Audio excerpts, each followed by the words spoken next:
and they did evil in the eyes of the Lord. And the people cried, the graven image hath brought us joy. And they worshipped the golden calf, and sacrificed unto it. I am the chosen one. I just made a discovery that will shock you to your core. All of humanity is about to stand in awe at this final moment. And no, I'm not exaggerating, but I'll let you be the judge of that. Did you know that life as you know it right now was manifested in the 40s and in the 30s, even in the 20s, of satanic rituals done in the California desert by some of the biggest names in the world? Walt Disney, L. Ron Hubbard, Jack Parsons, the father of our modern rocket technology, which he got from a weird source, by the way. We'll get into that. And so many more, because the secret is not so secret, even though you don't know what it is. Aleister Crowley, Walt Disney, Jack Parsons, they were all friends. Half of them worked for our own government. But what in the world were they doing? I had to block out a word right here. A word that has to do with intimacy. They were using intimate rituals to do Babylonian workings, to bring forth a moonchild to rule the world. A moonchild conceived of nothing but witchcraft. Literal demons and fallen angels were talking with these people. And they recorded every single word. And this moonchild, he will enter the stage, given power as the chosen one, and he will rule with a hand of liberty. But we'll get back to that. So first off, how was Jack Parsons able to get this technology that none of us ever knew? Well, Jack Parsons learned a whole bunch from Aleister Crowley, who they call the Beast. He was also the first person to come in contact with a grave that he actually summoned. And all of these different guys were opening portals in the desert. When did the Area 51 thing happen? After they were opening these portals. These graves have a lot more to do with everything than you really know. And I did tell you that Jack Parsons was working for the US government. Meanwhile, in talks with demons and fallen angels and doing this intimate magic in the middle of the desert. So why were the government's fingers in this? Because the government was awaiting a savior. And their savior looks like a man, but he has a very, very, very old spirit. Like most other visionaries, these people get their information and their technology from divination, higher sources, bigger than they are. They go to energetic ley lines, they draw sigils, and they do magic incantations, and they summon devils. The funniest part about it is most of the world thinks that demons and fallen angels don't exist, but the highest up in the government talks to them and they have documented it. And it is really crazy the way it all connects. Like we have Dr. Werner von Braun, a tale of Project Mars, right? Of course, being the L, like the Elon, at Mars. And of course, we have that same guy being at a very high place in this world right now. But this is not about him. But I know you are dying to hear who this moonchild is. So let's get back to the Babylonian working. The moonchild was a thought conceived from the devil himself to Aleister Crowley. And this Babylonian working was basically the final key to get everything to lay out perfectly. The Babalon working, not the moonchild, was a set of rituals taking place from January to March 1946. It was a closing ceremony, if you will, for what was to come and what may be here now, where they documented how they conjured up these demons and these spirits, what they said, and all of that stuff. And these kings of darkness would literally speak to these people, Jack Parsons and all of them, and they wrote down what they said. Therefore I, the Antichrist, call upon the chosen and the elect upon all men. Come forth now in the name of liberty, that we may be forever, get rid of the tyranny of the Black Brotherhood. Get rid of the tyranny of the Black Brotherhood? What is that? Well, the Antichrist spirit that's talking to him told him already. It's Christianity. What a mighty fine inversion, isn't it? Their entire goal with the moonchild, with everything, was to put an end to Christianity. Y'all do understand that the people summoning these demons and the devil themselves and even the spirit of Babylon, you do understand they're highly respected people, right? Just making sure. So the chosen one will come in the name of liberty and free us from the tyranny of the Black Brotherhood. Now, I'm not showing you close to anything. I don't want to dabble too far in the words of demons themselves. But I can give you a list of who they talk to. They talk to Isis. They talk to Pan. All in these same rituals. They talk to the spirit of Babalon, that same girl they saw on the back of that beast. You know what the Bible calls it, right? The W word. They talk to every ruling demon since the beginning of the world. The very biggest names. They were present with these people, telling them how to proceed. Gotta block part of it out. But this was that woman that they were talking to, one of them. Do you remember in Revelations when John wandered after this beast right behind me? And the angel's like, "What are you doing, John?" Then they told him just how evil she really was, drunken on the blood of that pesky Black Brotherhood. And so from January to March, they were working on their rituals, making sure everything was fine for the arrival of the Moonchild, which was thought of and started working on months prior. Because remember, the beginning thoughts of this Moonchild were in 1929. The rituals that led up to this Moonchild were rituals to make sure the reincarnation or the carnation could enter the body as that spirit being evil. So who is this Moonchild? Y'all really gonna hate me. But I will follow the information wherever it leads, regardless. If I would not, I would never learn a thing. So after the conceiving of this Moonchild, after months and months of rituals to open portals to get everything aligned in the spiritual, 2 months after all the portals were open, all the rituals were done, we have the June 14th, 1946 lunar eclipse. Remember, the conceiving of the Moonchild happened before the Babylonian rituals. So those rituals were to bring forth, first off, the reincarnation of Babalon back to America. Second, to open the door for basically the devil to inhabit a child.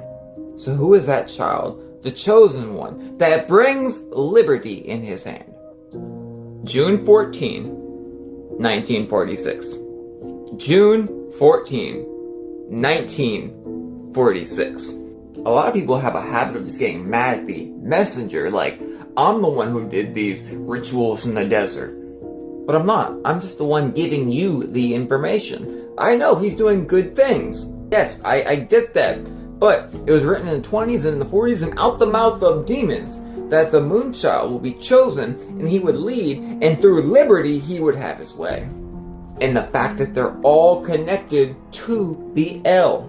Y'all, that's a lot of coincidences to look past. And you want to know the craziest part of all of it? It is said that the one who opened the portal, being Jack Parsons, has to be the person to close the portal. And Jack Parsons unexpectedly passed away. Meaning that the portal that he opened to allow all this demonic wickedness in is still open to this day. Can anybody say Dior bags? It's a lot to think about, I know. And yeah, I could be wrong. But again, that's an awful lot of coincidences. And I don't believe in coincidence. I think we very well may just be at the very end. I am the chosen one. I seen this in a comment here a while back, so I thought this would be an appropriate time to read it. It's a Christian's testifies. It doesn't take a well-versed Christian to plainly see that Trump is a vessel of unrighteousness. But Christ said about the lost people in John 5:43, I have come in my Father's name, and you do not accept me. But if someone comes in his own name, you will accept him. Their itching ears love the me, I, Trump rubbish, and they adore bowing to this beast. Trump worshippers are willing participants in the kingdom of evil. This is Dabu7, wanting to take you inside of the $100 million penthouse on the 66th floor of Trump Tower. And no, this is not lifestyles of the rich and famous. This is exposing sun worship in the occult. And his penthouse is littered with all kinds of imagery. You can see the Masonic pillars. This theme is copied all across this place.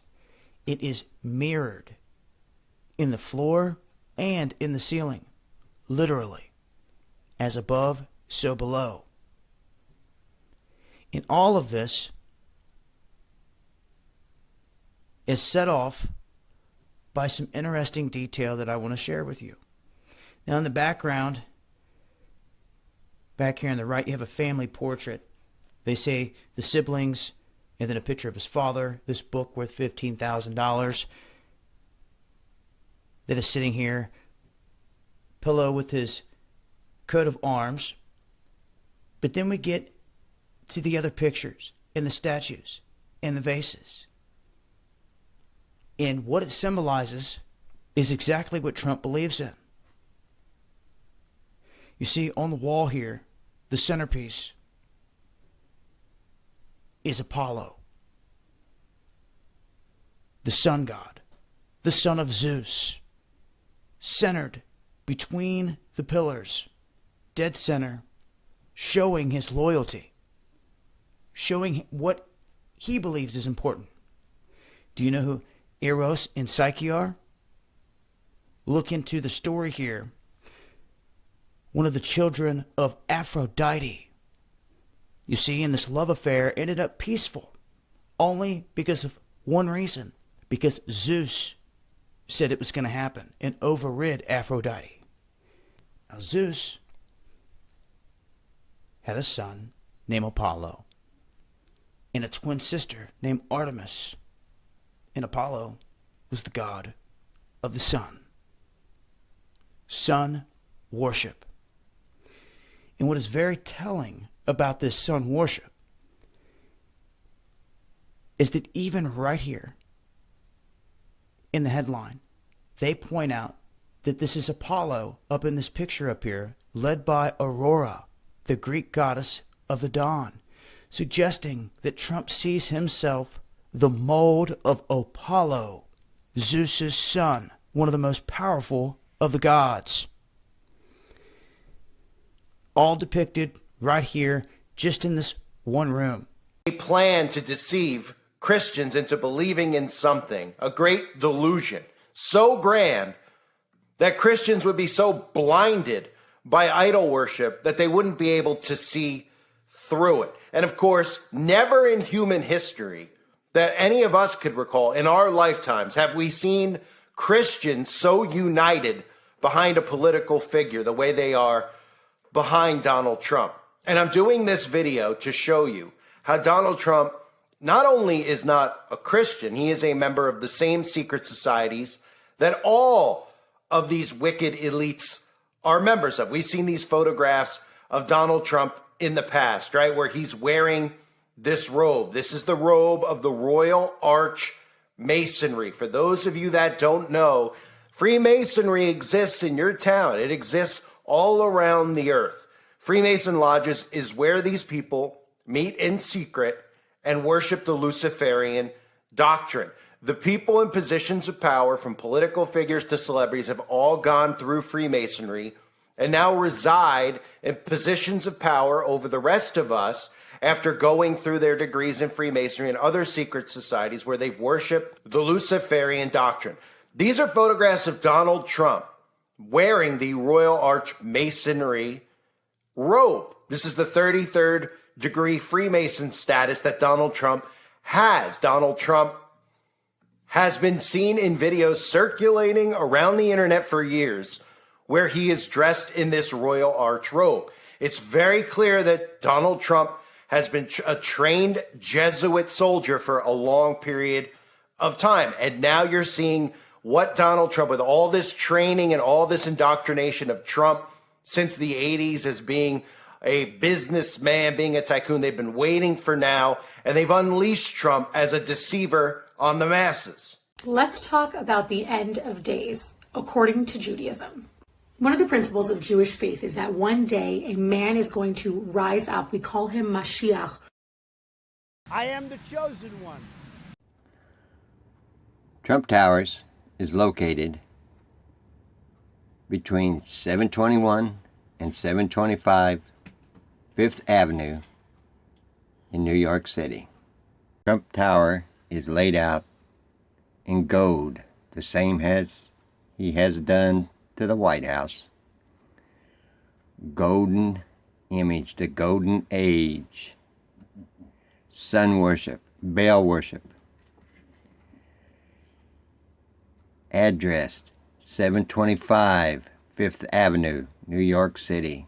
Daniel 725. And he shall speak great words against the Most High, and shall wear out the saints of the Most High, and think to change the times and the laws. And they shall be given unto his hand until a time and times and the dividing of time. Trump has signed more executive orders changing the times and the laws than any other president in known history. He fits the bill of the Antichrist, in my opinion, to a T.